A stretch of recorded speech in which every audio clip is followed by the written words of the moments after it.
Hello दोस्तों, स्वागत है आप लोग का अपने YouTube channel RK study centre में। दोस्त, आज की इस वीडियो में आपका भाई बताने वाला है बायोलॉजी। दोस्त, बायोलॉजी का हम बीबीआई ऑब्जेक्टिव लेकर आए हैं जो क्लास 10th के लिए बहुत ही महत्वपूर्ण है आने वाले एग्जाम में। दोस्त, सबसे पहले हम आपको बताना चाहते हैं कि जो सिलेबस है वो चेंज हो गया है। मतलब दोस्त, पहले 40 को ऑब्जेक्टिव आता था, 48 हुआ था, उसमें 40 को कलर करना था। लेकिन इस बिहार बोर्ड ने क्या किया है, अपने ऑब्जेक्टिव क्वेश्चन को 2 गुना बढ़ा दिया है। मतलब 40 था तो 80 कर दिया है। उसमें 80 को आप लोगों को 40 चॉइस करना है। इसलिए आप हमारे चैनल पर बन रहेंगे तो आप लोग को 80 में मतलब 40 में 40 फिक्स है।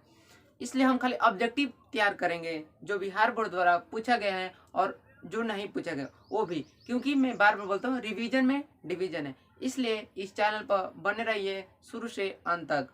अगर आप वीडियो को शुरू से अंत तक वॉच करते हैं तो आप लोगों को कुछ ना कुछ सीखने को तो मिलेगा। ओके, तो वीडियो स्टार्ट करने से पहले भाई का नाम जान लें। तो मेरा नाम है रविरंजन कुमार, आप देख रहे हैं मेरा YouTube channel RD study centre में, है ना। चलिए हम शानदार शानदार टॉपिक को शानदार तरीके से शुरुआत करते हैं। दोस्त, ये तो बायोलॉजी का क्वेश्चन है। सबसे पहले हम जितने भी भाई बहन है उससे मैं एक रिक्वेस्ट करता हूँ, अगर आप चैनल पर नए हैं तो चैनल को सब्सक्राइब कर देना एंड बेल आइकन घंटी को भी दबा देना, क्योंकि मैं वीडियो अपलोड करूँगा तो नोटिफिकेशन आपके पास चला जाएगा। ठीक है, तो चलिए हम लोग शुरुआत करते हैं। अगर वीडियो अच्छी लगी तो लाइक भी कर देना।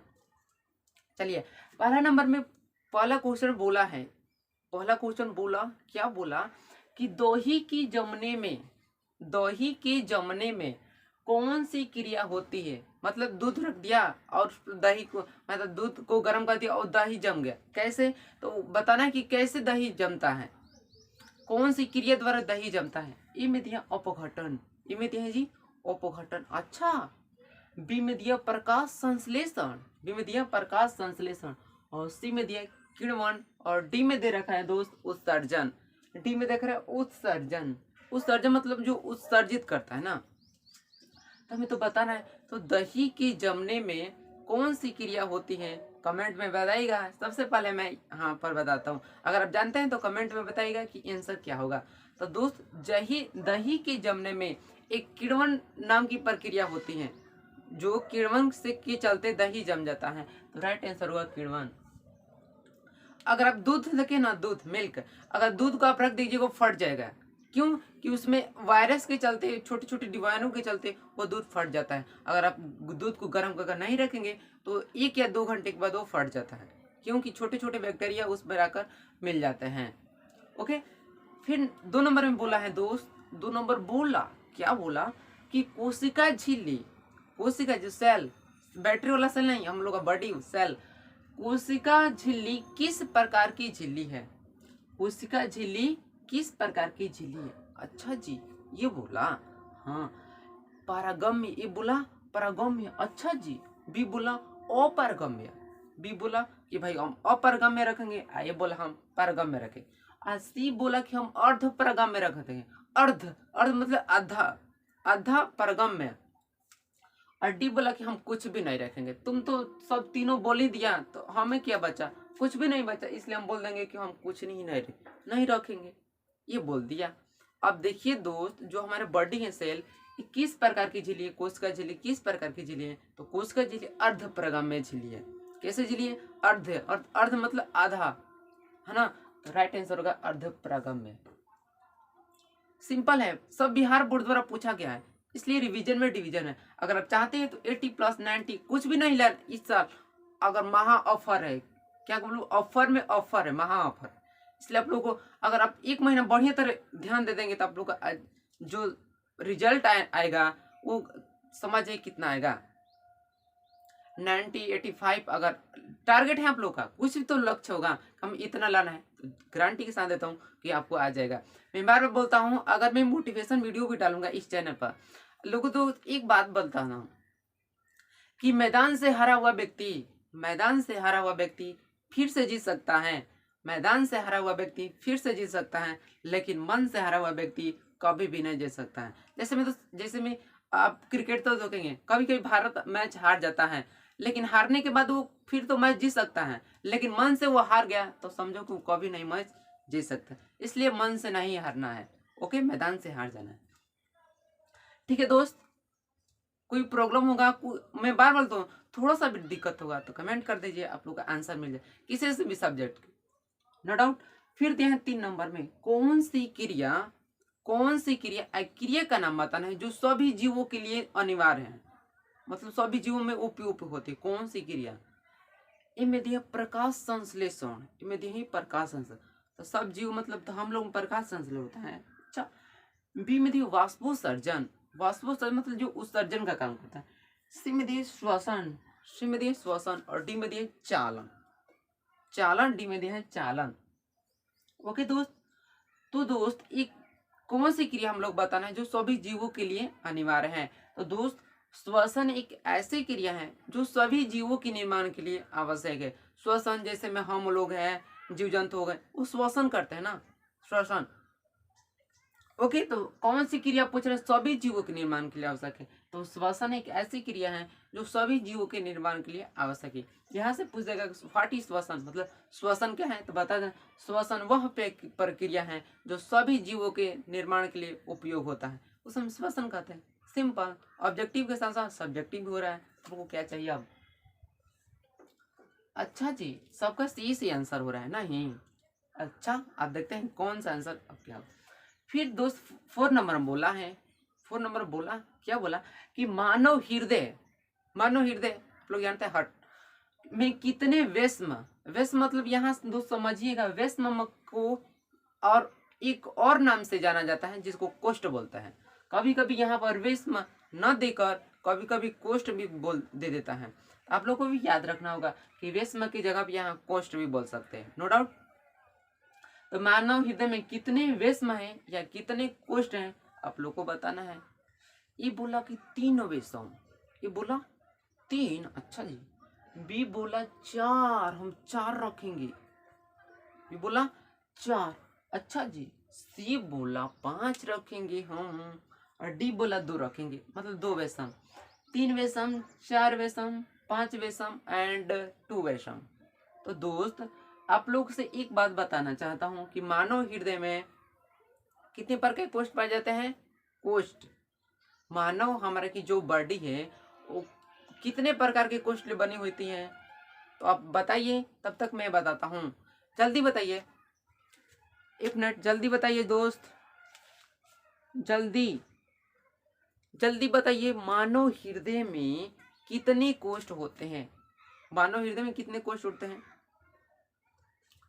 तो देखिए मानव हृदय में 4 कोष्ठ होते हैं, 4 कोष्ठ या 4 वेश्म में बोल सकते हैं, नो डाउट। तो मानव हृदय में 4 कोष्ठ होते हैं या 4 वेश्म होते हैं, ठीक है। तो 4 वेश्म किधर है, इधर, यहाँ वेश्म की जगह कोष्ठ भी दे सकता है, वेश्म की जगह कोष्ठ भी दे सकता है। और साथ ही मैं आप लोग को लिखने का तरीका भी बताऊंगा। अगर आप इस चैनल पर बने रहेंगे तो इस चैनल आपको बहुत ही जानकारी देगा, ठीक है। तो इस चैनल पर मैं आप लोग को लिखने का भी तरीका बताऊंगा। देखिए मैंने कैसे लिखा है, एकदम शानदार। अगर आप लिखेंगे तो एग्जाम में तो खुश हो जाएगा ना, खुश होगा तो आपको फुल में फुल मार्क्स दे देगा, ठीक है। ऐसे ही कोई को लिखना है। तो आप लोग को सीखने को क्या मिला कि मानव हृदय में कितने वेस्ट होते हैं, कितने कोष होते हैं, वेस्ट में होते हैं 4 होते हैं, नोट डाउन। अब दिए ब्रिक, ब्रिक के क्रियात्मक एवं संरचनात्मक इकाई को क्या कहते हैं। ब्रिक मतलब किडनी, किडनी जो उत्सर्जन का काम करती है। तो दोस्त बताना है ब्रिक के क्रियात्मक एवं संरचनात्मक इकाई को क्या कहते हैं। ये बोला कि हम भाई रखेंगे नेफ्रॉन, बोला कि हम नेफ्रॉन रखेंगे, अच्छा जी। बी बोला हम मूत्र वाहिनी रखेंगे। सी बोला कि हम गलोमेरुलस, गलोमेरुलस है ना, गलो है, लो है दोस्त, मेरुलस। और डी बोला कि हम नॉन ऑफ दिस रखेंगे, सिंपल तो है। तो दोस्त ब्रिक के क्रियात्मक एवं संरचनात्मक इकाई को नेफ्रॉन कहते हैं, नेफ्रॉन कहते हैं। राइट आंसर होगा नेफ्रॉन, सिंपल है, क्वेश्चन से डरना नहीं है, नो डाउट। अब दिए हैं दोस्त पौधे में, पौधा देखना प्लांट, पौधे में वाष्पोत्सर्जन किस भाग में होता है। जो पौधा होता है उसमें बताना है कि प्रकाश संश्लेषण की क्रिया किस भाग में होती है। किस भाग में होती है, जब सूर्य का प्रकाश कहाँ पर पड़ता है तो वो अपना भोजन बनाता है, वो बताना है किस भाग में होता है। ओके, ए में दी है जड़, ए में दी है जड़, भाई जड़ से जब सूर्य का प्रकाश पड़ता है तो भोजन बनता है, नो डाउट। फिर दिया है तना, तना, तना यहाँ पर दोस्त देखिए दोस्त, यहाँ पर तना एक पत्ती है ना, जड़ तना पत्ती फूल, जड़ तना पत्ती फूल। तो दोस्त पत्ता देखिए ना, पत्ता, पत्ता देखिए ना, उसका पत्ती। तो दोस्त जब सूर्य का प्रकाश उसके पत्ती पर पड़ता है तो वो अपना भोजन ग्लूकोज के माध्यम से बनाता है और शरीर के विभिन्न भागों में पहुंचाता है। उसमें तो एक जाइलम होता है, एक फ्लोएम होता है। उसमें जो जब सूर्य का प्रकाश अपना भोजन बना देता है, उसमें जाइलम मतलब जल, याद रखिए जाइलम। तो पूछता है जाइलम किसके लिए उत्तरदायी होता है, तो जल के लिए। और फ्लोएम है जो भोजन को विभिन्न भागों में पहुंचाता है। तो हमारा जो राइट आंसर होगा, पौधे में वाष्पोत्सर्जन किस भाग में होता है, तो होता है पत्ती में, पत्ती में। तो पत्ती पर जब सूर्य का प्रकाश पड़ता है तो अपना भोजन ग्रहण करता है। ओके, तो तक लिए इतना को स्क्रीनशॉट कर लीजिए और मैं क्वेश्चन लेकर आता हूं आपके सामने। चलिए तो दोस्त अब नेक्स्ट क्वेश्चन की ओर बढ़ते हैं। नेक्स्ट क्वेश्चन में क्या बोला है दोस्त, प्रकृति में, प्रकृति मतलब वातावरण में ऑक्सीजन का संतुलन कैसे बना होता है।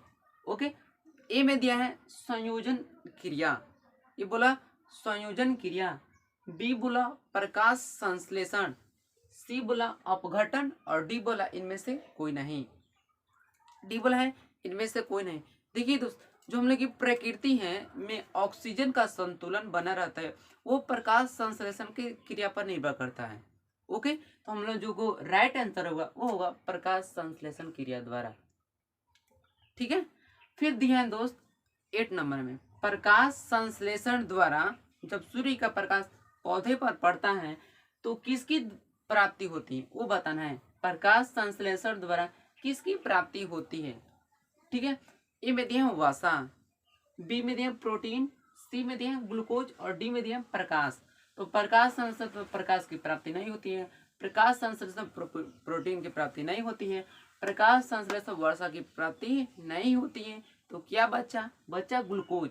तो यह से आप लोगों को लाइफ में याद रखना होगा कि जो प्रकाश संश्लेषण द्वारा किसकी प्राप्ति होती है, जब जब पूछेगा तब तो बताना है राइट आंसर ग्लूकोज की प्राप्ति होती है। ग्लूकोज की, जब देखिए जब कोई धावक दौड़ता है, अगर मान लीजिए थक गया, वो अगर थक गया, अगर आप उसको ग्लूकोज पिला दीजिएगा उसमें एनर्जी बढ़ जाती है, मतलब ताकत आ जाता है ग्लूकोज पीने से, इसलिए ग्लूकोज उन लोगों को दिया जाता है। क्रिकेटर को भी कभी कभी थक जाता है तो ग्लूकोज दिया जाता है। ठीक है, फिर दे दोस्त 9 नंबर, पादप में फ्लोएम संवाहक होता है। पादप मतलब पौधा, पौधा में जो फ्लोएम होता है वो किसका संवाहक करता है, मतलब यहाँ संवाहक मतलब कि किसके प्राप्त से वो प्लांट मतलब पौधे को विभिन्न भागों में पहुंचाता है। फ्लोएम इनमें से कौन सा एक भाग को विभिन्न भागों में पहुंचाता है। भोजन, बी में दिया है जल, सी में दिया एमिनो अम्ल, डी में दिया है CO2। CO2 का मतलब दोस्त कार्बन डाइऑक्साइड। तो दोस्तों पादप में फ्लोएम है वो संवाहक करता है भोजन को, वो भोजन को विभिन्न भागों तक लेकर पौधे के जो फ्लोएम है भोजन को विभिन्न भागों तक पहुंचाता है। ठीक है, तो राइट आंसर होगा भोजन। यहाँ इसको ट्रिक से मैं बताऊं याद करने के लिए। देखिए पादप में फ्लोएम, तो फ्लोएम पूछेगा तो भोजन। एक पूछता है पादप में जाइलम, तो जो देखिए जाइलम, यहाँ से देखिए यहाँ से जाइलम ये हो गया जल, है ना। देखिए ज मतलब जाइलम पूछेगा तो जल बताना है, जाइलम पूछेगा तो जल। देखिए ज शुरू में है, इसके भी शुरू में ज है, तो जाइलम पूछेगा जब तब तो बताना है जल का संवाहक करता है, और फ्लोएम पूछेगा तब बताना है भोजन का संवाहक करता है। ठीक है, नो डाउट। फिर दिए 10 नंबर में दिए दोस्तों, ग्लूकोज का विखंडन पायरुवेट में होता है। जब ग्लूकोज का विखंडन इसमें होता है पायरुवेट में होता है, तो यह क्रिया संपन्न होती है जब ग्लूकोज का विखंडन मतलब टूटना, जब ग्लूकोज टूटता है तो बताना है जब वो पायरुवेट में टूटता है तो यह क्रिया किस में संपन्न होती है। ठीक है, कोशिका द्रव्य, ये बोला कि हम भाई कोशिका द्रव्य रखेंगे। बी बोला हरित लवक, बी बोला हरित लवक। सी बोला माइटोकॉन्ड्रिया, सी बोला माइटोकॉन्ड्रिया। और डी बोला इनमें से कोई नहीं। तो दोस्त यहाँ से मैं बता दूं, ग्लूकोज जब टूटता है, विखंडन तक टूटता है, तो वो क्रिया कहाँ संपन्न होती है, तो वो क्रिया होती है माइटोकॉन्ड्रिया, माइटोकॉन्ड्रिया, जिसको माइटोकॉन्ड्रिया, जिसको जो एटीपी एडेनोसिन ट्राइफॉस्फेट, जिसको ऊर्जा गृह कहा जाता है। ये भी क्वेश्चन पूछता है कि इसको ऊर्जा का घर कहा जाता है। तो जब पूछो ऊर्जा का घर, मतलब ये ऊर्जा को ना संचित करके रखता है। माइटोकॉन्ड्रिया है जो ऊर्जा को संचित मतलब बटोर कर रखता है, इसलिए इसको ऊर्जा का शक्ति गृह कहा जाता है। ठीक है, इसका एटीपी मतलब एटीपी क्या पूरा नाम होता है, एडेनोसिन ट्राइफॉस्फेट। एक होता है आरएनए भी, एक आरबीसी होता है, एक डब्ल्यूबीसी होता है, एक डीएनए होता है, एक आरएनए होता है। सबका मैं इसका मतलब फुल फॉर्म बताऊंगा। ठीक है, लिखना चाहते हैं तो लिख लीजिए, RNA ribo nucleic acid. RNA का फुल फॉर्म होता है राइबो न्यूक्लिक एसिड। फिर होता है दोस्त DNA deoxy ribo nucleic acid. DNA का लिखिए डीऑक्सी राइबो न्यूक्लिक एसिड। ठीक है, और आरबीसी को तो सब लोग जानते हैं, रेड ब्लड सेल, और डब्ल्यूसी को व्हाइट ब्लड सेल। ठीक है, नो डाउट।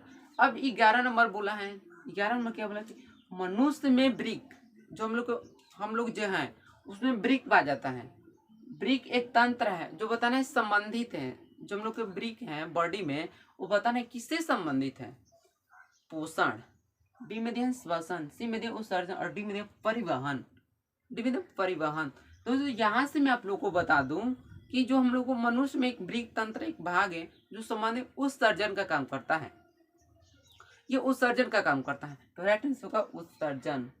उत्सर्जन इसलिए करता है दोस्त क्योंकि जितना भी हम लोग को अंदर अपशिष्ट पदार्थ होता है उसको छानकर अलग करता है। और एक और क्वेश्चन पूछा है, अगर किसी व्यक्ति का एक किडनी खराब हो जाए तो क्या वह जी सकता है, तो राइट आंसर होगा हाँ वह जी सकता है। क्यों कि अगर किसी व्यक्ति का एक किडनी खराब हो जाता है तो वह दूसरी किडनी पर काम चला सकता है, इसलिए हम लोग की बॉडी में 2 किडनी पाई जाती है। ठीक है दोस्त, तो आज इतना रहने देते हैं। अगर वीडियो अच्छी लगी तो मैं बार बार कहता हूँ अपने दोस्त के पास पूरा सेंड करना, जितने भी बिहार में लोग हैं आपसे जुड़े हैं तो उन लोगों के पास सबको शेयर करना। क्योंकि मैं एक और बात बताना चाहता हूँ, लास्ट वीडियो है, क्योंकि दोस्त देखिए नॉलेज एक ऐसा चीज़ है, नॉलेज मतलब ज्ञान ही एक ऐसा चीज़ है जो बांटने से बढ़ता है। दुनिया में ऐसा कोई भी चीज़ नहीं है जो बांटने से बढ़ता है। अगर मान लो मैं आपको 100 रुपया दूँ तो क्या कल 10 रुपया हो जाएगा? नहीं, मतलब कल 100 रुपया 200 रुपया नहीं हो जाएगा। लेकिन आज आप किसी को देते हैं, कुछ भी ग्रहण कर देते हैं तो आप लोगों को ज्ञान बढ़ेगा। अगर आप छोटा या बड़ा हो किसी से आप ग्रहण कीजिए। ज्ञान एक ऐसा ही चीज़ है, छोटा या बड़ा उससे नहीं चाहिए, वो छोटा या बड़ा कुछ तो जानता है, आप लोग कुछ तो बताएगा। ठीक है, एक फिल्म आता है 3 इडियट, उसमें जो आमिर खान होता है वो कहीं से नॉलेज ग्रहण करता है। वहां से देखिएगा एक सीन बताया गया है कि जब वो पूछता है क्वेश्चन तो वहां से वो भाग जाता है, तो छोटे छोटे जो लड़कों को शिक्षा दिया जाता है एजुकेशन, वहां जाकर वो बढ़ता है और वहां से वो एजुकेशन ग्रहण करता है। ठीक है, तो आप छोटा या बड़ा किसी को बताना है। अगर मान लीजिए कोई ये क्वेश्चन जानते हैं तो दूसरों को बता दीजिए। ऐसे क्या होता है कि हम जानते हैं वो जान जाएगा तो ज़्यादा मार्क्स ला देगा, ऐसा नहीं है दोस्त। अगर आप कुछ भी जानते हो तो बताइए, अगर बताते हो तो लोग ज्ञान दुगना बढ़ जाएगा। ठीक है, तो आज इतना रह देते हैं, मिलेंगे नेक्स्ट वीडियो में नेक्स्ट तूफान के साथ। जय हिंद एंड जय भारत। Thanks for watching.